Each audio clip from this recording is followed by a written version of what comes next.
తిరిగేది కాదనమాట. ఆ జనాలు కూడా చూస్తూ ఉంటారు కదా, ఎక్కువసేపు గోల చేసి బయట పంపించేస్తారు అంతే.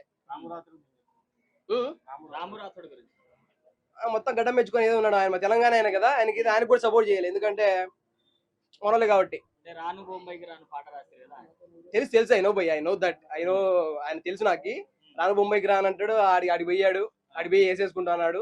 ఇంకా నడుస్తుంది అంటే క్యారెక్టర్ అనేది ఒక్కరోజు చూస్తే 2 రోజులు చూస్తే రాదనమాట.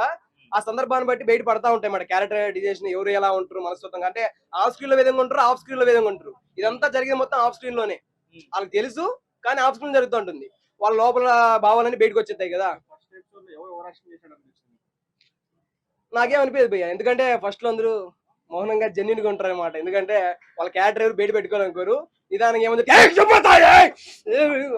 అక్క నేనేం చేయలేదక్క, వాడే కొట్టే, నేనేమన్నా వాడిని. బిగ్ బాస్ స్వాగతం పలుకుతుంది, మీరు దగ్గర దయచేసి అవసరంగా కొడతారు.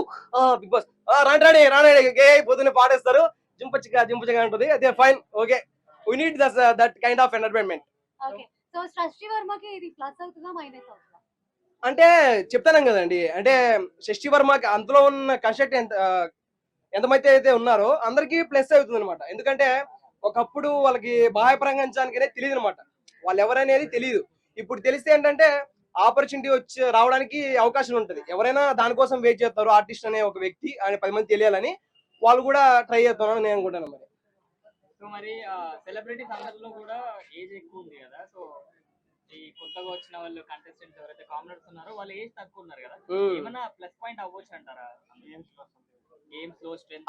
ఎంటర్టైన్మెంట్ అనేది కంపల్సరీ. మన బోలే గారు మంచి బోలే గారు ఎంటర్టైన్మెంట్